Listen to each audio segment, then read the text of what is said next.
subscribe the channel and press the bell icon for upcoming videos. Hello friends, welcome to my channel Pharmacology Concepts by Rajesh Chaudhary, and in this video I will discuss about the pharmacology of the phenytoin, that is a anti-epileptic drug और anti-convulsant drug। तो आज की video में हम बात करेंगे phenytoin के basic pharmacology के बारे में, जो एक तरीके से एंटी इपिलेप्टिक ड्रग्स है। बात करें इस टॉपिक की, तो ये जो टॉपिक है आपके एंटी इपिलेप्टिक ड्रग का या फिर सीनेस फार्माकोलॉजी का या फिर वीओ बोले B pharm 4 semester pharmacology 1 unit number 4 का ही पार्ट है। And if you want to watch my previous videos regarding the pharmacology, medicinal chemistry and the organic chemistry for the B Pharm 4 semester, you can check description box below or by using this link. So now let's discuss about the topic.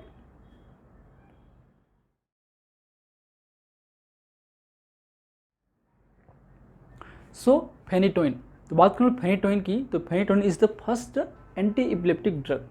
तो जैसे कि हमने पिछले videos में already बात कर चुके हैं इपिलिप्सी के बारे में, क्या उनके बेसिक टाइप्स हैं, क्या उनके बेसिक पैथोफिजियोलॉजी हैं, क्या उनके ड्रग क्लासिफिकेशंस हैं और क्या उनके बेसिक मोड ऑफ एक्शंस हैं। तो उस वीडियो को आप जरूर देखिए ताकि आपको इनके फार्माकोलॉजी समझ में आएगा।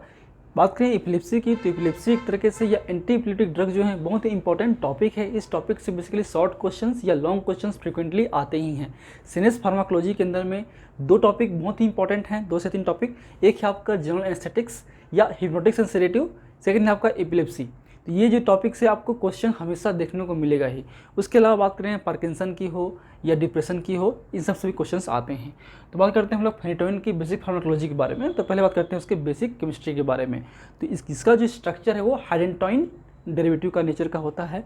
जो फर्स्ट एक तरीके से बात करें, it is synthesised in 1908 as a barbiturate analogue. इसका जो सिंथेसिस है 1908 पे 1908 पे किया गया था एज ए बार्बिट्रेट एनालॉग, जो कि एक तरीके से हिप्नोटिक एंड सेडेटिव की तरह होना चाहिए था।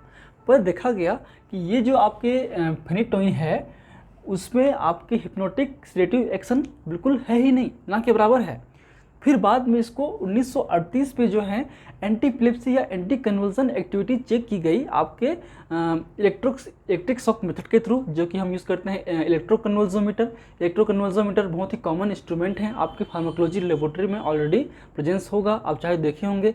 उससे जो क्या करते हैं हम, उससे जो आपके एनिमल्स हैं, खासकर रोडेंट्स हैं, आपके रेट हैं या माइस हैं, उनमें हम लोग एक बहुत ही मिली अमाउंट पे हम लोग करंट प्रोवाइड करते हैं, जिससे उसके अंदर में एपिलेप्सी जैसा जो बिहेवियर है वो दिखाई देता है, जैसे कि टोनिक हो, क्लोनिक हो, जर्किंग बिहेवियर हो, इस सब आपको देखने को मिलता है। तो बात करें हम लोग फेनिटोइन की, तो फेनिटोइन उसी जो आपके जो टोनिक फेज है, टोनिक फेज को कम करता है। It abolish the tonic phase and the prolongation of the clonic phase.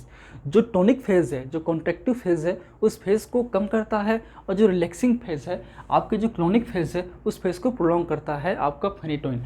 तब से इस ड्रग का जो यूज़ है हम बेसिकली एंटी इपिलेप्टिक ड्रग के रूप में यूज़ करने लगे, एंटी सीजर या एंटी कन्वर्जन। लेकिन बाद में देखा गया कि बहुत सारे ड्रग अवेलेबल हैं, अच्छे ड्रग डिस्कवर हो चुके थे, और इसके बहुत सारे साइड इफ़ेक्ट्स हैं, इसलिए आज के डेट पे इस ड्रग को हम फ्रिक्वेंटली नहीं यूज़ करते हैं मार्केट पे। बात करते हैं इसके मोड ऑफ एक्शन की, तो basically it is the sodium ion channel blocker, voltage gated sodium ion channel blocker. So basically it is prolonging the inactivated state of the voltage gated neuronal sodium ion channels.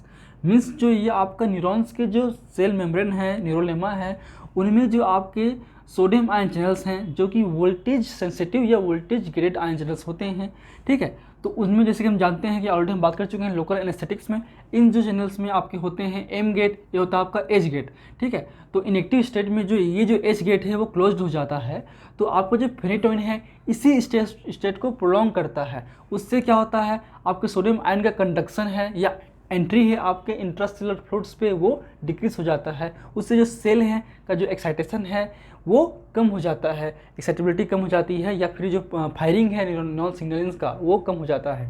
Basically आप जानते हैं कि scissor में जो electrical impulse का firing है वो बहुत ज़्यादा बढ़ जाता है, तो उसी को कम करने के लिए हम ये ड्रग यूज़ कर सकते हैं। जैसे कि बात करिए सिंपल, आपका एक्शन पोटेंशियल है नॉर्मल के केस में, जिसमें आपका रेस्टिंग पोटेंशियल जो मेम्ब्रेन है वो होता है आपका -70 मिलीवोल्ट। आपको पता होगा एक्शन पोटेंशियल के बारे में, आप 4th सेमेस्टर में आ चुके हैं। लेकिन जब हम ड्रग देते हैं फेनिटोइन, तो कहीं ना कहीं ये आपके इस सोडियम आयन चैनल्स को इनएक्टिवेट कर देते हैं या प्रोलॉन्ग करते हैं उस स्टेट पे, जिससे सोडियम आयन का कंडक्शन कम होता है। इसलिए जो डीपोलाइजेशन फेज है वो थोड़ा सा स्लो होता है, इसलिए जो इम्पल्स फायरिंग है वो भी कम हो जाता है। तो ये बेसिक इसके मोड ऑफ एक्शन है, लेकिन ये जो एक्शन है उसके थेरेपेटिक कंसंट्रेशन पे है। अगर हम उसको हाई डोज पे ले जाएं, हाई डोज देंगे फेनिटोइन के, तो बहुत सारे एक्शंस को प्रोवाइड करता है। बेसिकली एक तरीके से सीएनएस डिप्रेसेंट ड्रग है, ठीक है, लेकिन सेरोटिक हिप्नोटिक नहीं है एक तरीके से। तो बेसिकली ये जितने भी आपके एक्साइटेटरी पाथवे हैं उसको इनहिबिट करता है, but it decrease the glutamate release and inhibit the NMDA receptor mediated excitatory action, as well as it may also facilitate the GABA action and decrease the calcium ion or cations conduction। तो ultimately ये इस pathway को कम करता है, जिन pathway के through आपका जो CNS है या न्यूरॉन्स हैं वो एक्साइट होते हैं, और GABA पाथवे को इन्हेंस करता है, जिससे आपका जो इनहिबिटरी एक्शन है और बढ़ जाए। ये जो इफेक्ट है, ये जो मैकेनिज्म है वो आपके हाई डोज पे होगा। Clear? And at the therapeutic concentration no effect on the resting membrane potential. जो आपका रेस्टिंग मेम्ब्रेन पोटेंशियल है उस पर ये कोई भी थेरेपेटिक डोज पे अल्टर नहीं करता।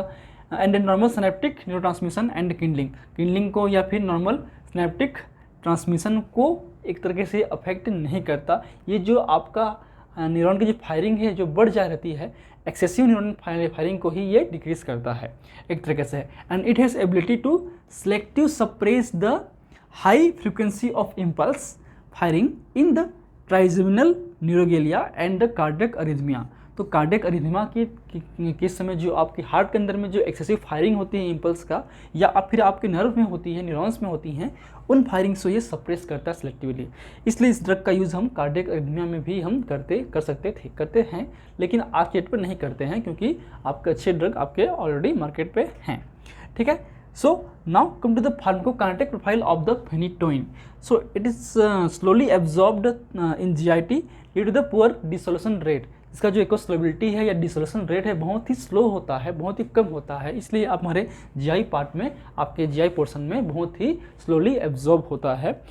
और इसका जो मेटाबॉलिज्म है वो आपकी होता है लीवर पे बाय द CYP2C9 और 2C19 इन एंजाइम्स के थ्रू होता है। और इनका जो एबंडेंस है, इनका जो बॉडी में कंटेंट है बहुत ही कम होता है, इसलिए एक तरीके से ये मेटाबॉलिक या कैपेसिटी लिमिटेड होते हैं। क्योंकि एंजाइम कम है तो एक साथ बहुत सारे ड्रग को ये मेटाबोलाइज नहीं कर पाते हैं।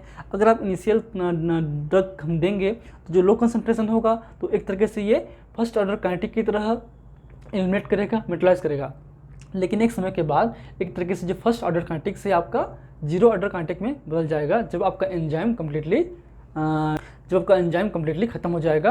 मतलब उस समय जो है और एंजाइम्स नहीं होते हैं, इसलिए एक तरीके से बाद में जो है लेटर स्टेज में आपके हाई कंसंट्रेशन में ये जीरो ऑर्डर की तरह काम करता है, इसलिए बहुत ही डेंजर ड्रग हो सकता है। इसलिए इसको कंटिन्यूसली हम लोग थेरेपेटिक ड्रग मॉनिटरिंग करना पड़ता है, क्योंकि थोड़ा सा भी अगर ड्रग का कंसंट्रेशन बढ़ाएंगे तो उसका जो फार्माकोलॉजिकल एक्शन है, टॉक्सिक एक्शन है, बहुत ज़्यादा बढ़ जाता है, क्योंकि एलिमिनेशन कम हो जाएगा उस केस में, क्योंकि आपके मेटाबॉलिक एंजाइम की जो लिमिटेशन है वो एक फिक्स्ड होती है। इसके अलावा इसका जो मेटाबॉलिज्म है वो आपके हाइड्रोक्सिलेशन के थ्रू होता है या फिर आपके ग्लूकोनिक एसिड कंजक्शन के थ्रू भी होता है।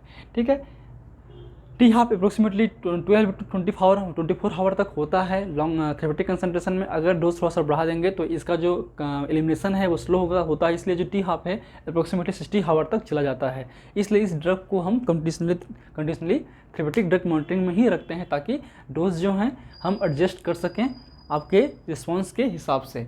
अब बात करते हैं इसके साइड इफ़ेक्ट्स की, जो कि बहुत सारे हैं। जैसे कि बात करें हम लोग gum hypertrophy, hirsutism, allergic reactions, megaloblastic anaemia due to the interfere with the folate absorption, teratogenic effect like foetal hydantoin syndrome जो कि बहुत ही डेंजर होता है, and due to the arene oxide metabolite. जैसे हमने कहा था कि जो मेटाबॉलिज्म वाले क्लास में कि जो ऑक्साइड आपके जो बनते हैं मेटाबोलाइट्स, एरिन ऑक्साइड्स हो, इपॉक्साइड्स हो, है ना, इस तरीके से आपका जो कोई मान लो इस तरीके से जो बनता है आपका इपॉक्साइड बनता है आपके किसी सिटिंग पे, तो वो बहुत ही डेंजर होता है। उससे बहुत सारे टॉक्सिक मेटाबोलाइट बनते हैं, कार्सिनोजेंस भी होते हैं। तो इसलिए ये एक तरीके से टेट्रोजेनिक इफेक्ट शो करता है, इसलिए हम प्रेगनेंसी कंडीशन में इस ड्रग को हम यूज़ नहीं करते हैं, बट आज के डेट में यूज़ करते नहीं हैं। बात करते हैं हम ओवरडोज टॉक्सिटी की। अगर हम ओवरडोज दे दें डोज ज़्यादा हो जाएगा तो क्या इफेक्ट होगा। तो इसके लिए आपके सीनस पे इफेक्ट शो करेगा, आपके सेरेब्रल या फिर आपके वेस्टिबुलर टॉक्सिसिटी प्रोड्यूस करेगा, जिससे आपको जो सीनस आपके डिस्टर्बेंस हैं वो देखने को मिलता है।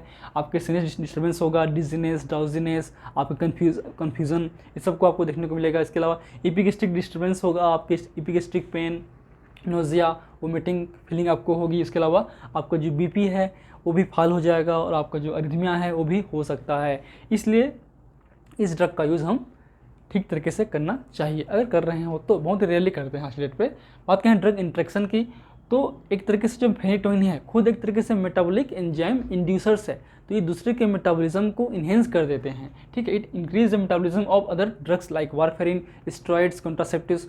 तो कहीं ना कहीं उन ड्रग के जो इफेक्ट है वो कम हो जाएगा क्योंकि इनका मेटाबॉलिज्म फास्ट हो रहा है।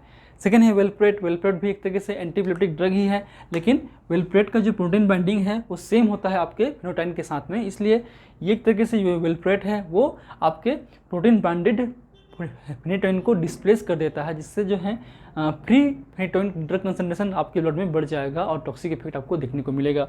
इसके अलावा जो सुक्राल फैट है वो इस ड्रग के एब्जॉर्प्शन को कम करता है क्योंकि उसके साथ में बाइंडिंग कर लेता है। इसके अलावा बात करें हम लोग जो मेटाबॉलिक एंजाइम इनहिबिटर्स हैं, आपके INH मीन्स आइसोनियाजिड है, सिमेटिडिन है या फिर क्लोरामफेनिकॉल है, ये सब जो ड्रग अगर हम ले रहे हैं तो इसका जो मेटाबॉलिज्म है वो कम हो जाता है। अगर फेनिटोइन का मेटाबॉलिज्म कम हो गया तो कहीं ना कहीं इसकी टॉक्सिक इफेक्ट भी हमको देखने को मिलेगी। तो ये उसके basic side effects and interaction है। अब आते हैं इसके यूज़ की, तो आज के डेट पे इसका यूज़ तो बहुत ही कम है, लेकिन एक तरीके से स्टैंडर्ड ड्रग था आपके जनरलाइज्ड टोनिक क्लोनिक सीजर पे और पार्शियल सीजर पे, लेकिन बहुत सारे आज के ड्रग में आ चुके हैं, बेंजोडाइजेपिन्स, कार्बामाजिपाइन, वेलप्रोराइड वगैरह, तो इसलिए हम उन ड्रग का यूज़ करते हैं बेहतर तरीके से, इस ड्रग का यूज़ हम कम करते हैं। लेकिन एक तरीके से ये फर्स्ट एंटीप्लेटिक ड्रग था, ये बहुत ही इंपॉर्टेंट ड्रग है। तो फार्माकोलॉजी इसी का आता है एग्जाम में, write down the classifications of the antiepileptic drugs and describe the pharmacology of the phenytoin. तो इस तरीके से क्वेश्चंस बनते हैं। So if you want to note this lecture please take screenshot, सारे मैटर आपके KD त्रिपाठी में दिया हुआ है। And if you like my videos please press the like button, share with your friend, and any feedback please comment in the comment section that motivates me for the upcoming videos. In last, thank you, keep watching.